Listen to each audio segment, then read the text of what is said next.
Japan, a country that has captured the imagination of travelers and dreamers for generations. The name alone conjures up vivid images. The electric glow of Tokyo's neon-lit streets, the peaceful silence of ancient temples, and the gentle flutter of cherry blossoms drifting through the spring air. It's a place where every corner seems to hold a story. Every season brings a new kind of beauty.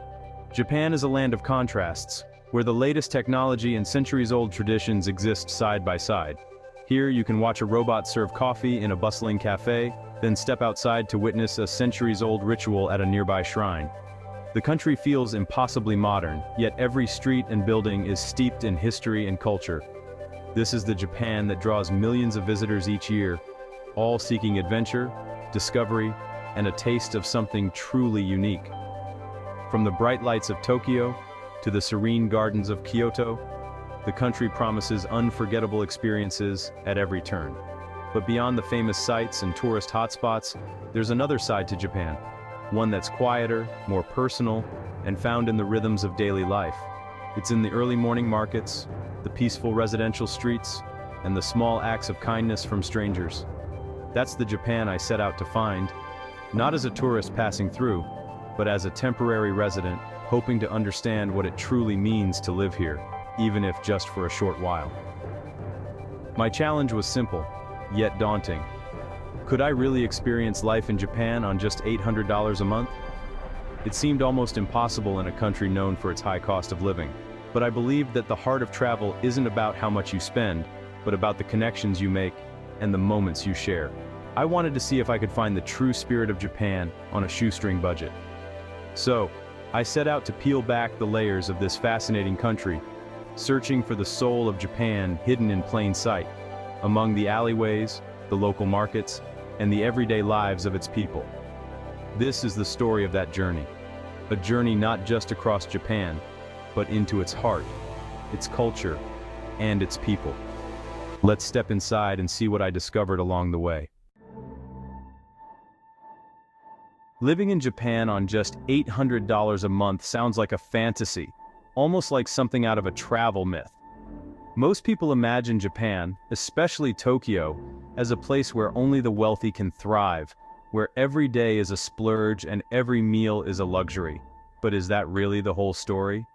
Tokyo's reputation for high prices is legendary.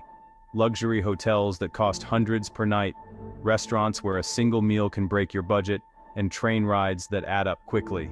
It's easy to see why so many travelers think living here on a shoestring is impossible. But step off the tourist path, away from the neon lights and the crowds, and everything changes. There's a different side of Tokyo, one that most visitors never see. A side where daily life is simpler, quieter, and surprisingly affordable. The secret? Live like a local. Blend in, adapt, and embrace the rhythms of everyday Japanese life. That's where the real savings and the real experiences begin. Shop where residents shop, eat where they eat, and explore the neighborhoods where tourists rarely wander. You'll find delicious meals for just a few coins, and groceries that don't break the bank. My first step was breaking down the budget: accommodation, food, transport, and a little for activities. I tracked every yen, making sure I knew exactly where my money was going. Every yen counted, so I had to be creative and mindful.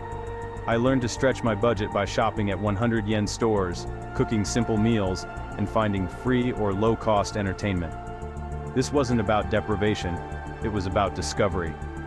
Each day brought new surprises, from hidden food stalls to friendly shopkeepers, and I found joy in the little things.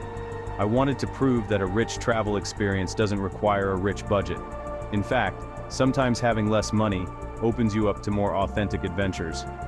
With limited resources, you notice more, connect more, and appreciate the small joys, like a warm can of coffee in the park, or a simple meal shared with new friends. The challenge was set. Could I really make it work? Could I thrive in one of the world's most expensive cities on such a tight budget? I was about to find out.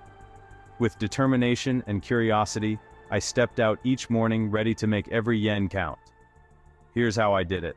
My journey to live richly in Japan on just $800 a month. Accommodation was my biggest hurdle. Hotels were out, too expensive for my budget.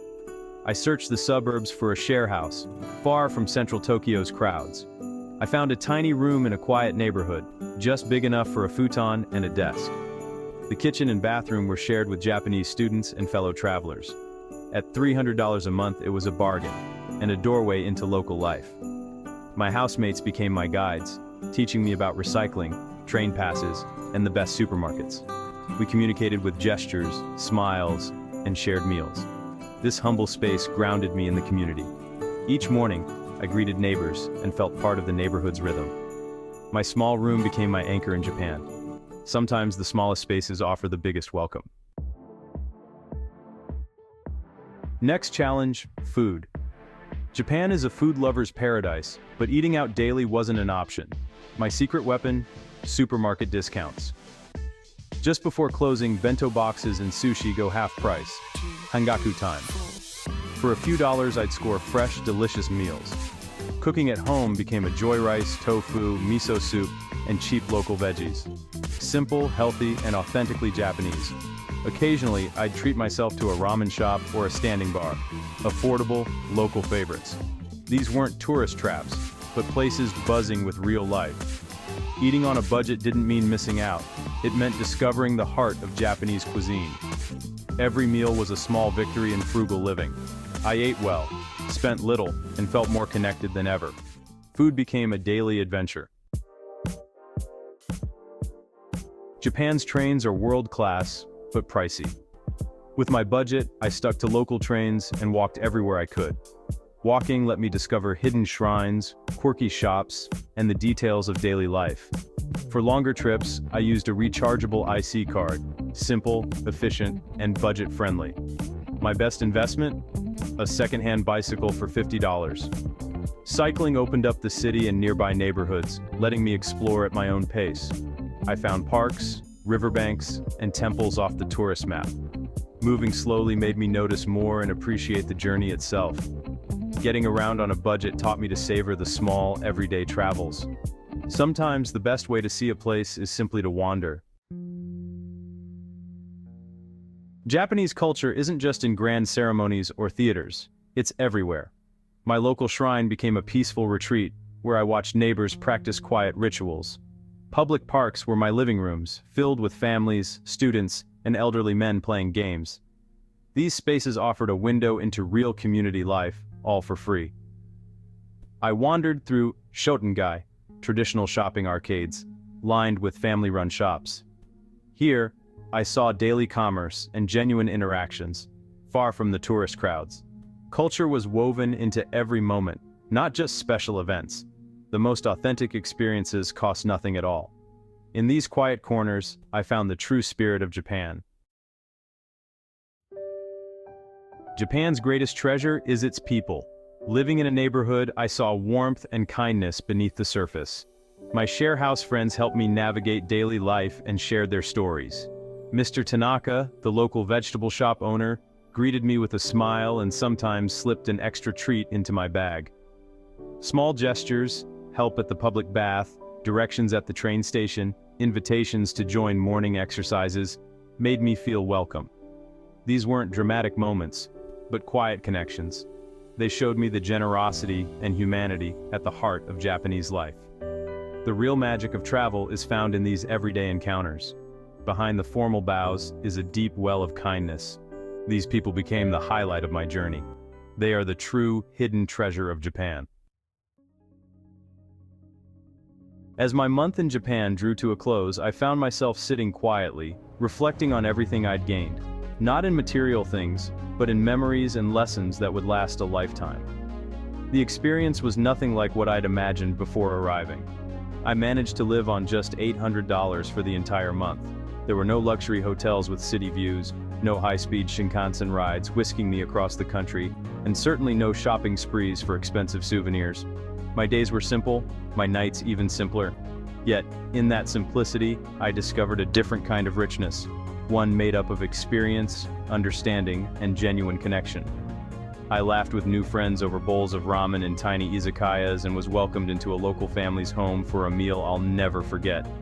Living simply allowed me to see a side of Japan that most visitors, rushing from one attraction to the next, never notice. I wandered quiet neighborhood streets, browsed local markets where I was often the only foreigner, and felt the gentle rhythm of daily life. I realized that travel isn't measured by how much you spend, but by how much you open your heart to new experiences. The warmth of a stranger's smile, the excitement of joining a neighborhood festival, and the joy of learning a few words in Japanese all became treasures. My tight budget forced me to be creative, to seek out joy in the smallest pleasures. A steaming bowl of street food, a quiet park bench, or the beauty of a lantern-lit alleyway at night. I learned to appreciate the details that make everyday life in Japan so special. The most memorable moments weren't the ones you find in guidebooks or on tourist checklists. They were the candid, unscripted scenes of real life.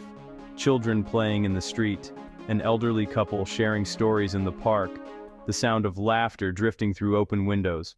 By the end of my journey, my wallet was nearly empty, but my heart felt fuller than ever before. I realized that the true value of travel isn't in what you buy, but in what you feel and remember. The memories I took home, Mr. Tanaka's warm smile, the taste of a lovingly prepared home-cooked meal, and the peacefulness of cycling through quiet streets at sunset, became my most cherished souvenirs. Through these experiences, I discovered a Japan far more complex and beautiful than I'd ever imagined. The country revealed itself not just in its famous sights, but in the everyday lives of its people. I learned that the greatest adventures often come from stepping into someone else's world, even if only for a short time.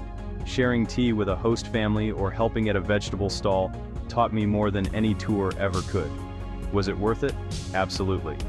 Every challenge, every moment of uncertainty, and every small victory made the journey unforgettable. This journey didn't just change how I see Japan, it changed how I see travel itself. I now know that the richest journeys are those that fill your heart, not your suitcase. This way of traveling, seeking the real heart of a place, never truly ends. My time in Japan was just one chapter in a bigger story. If this journey inspired you, I invite you to join me for more. Let's explore the world's quiet corners together, valuing authenticity over glamour. Subscribe to stay connected and support these stories. Thank you for being here and sharing in this adventure. I can't wait to see where we go next.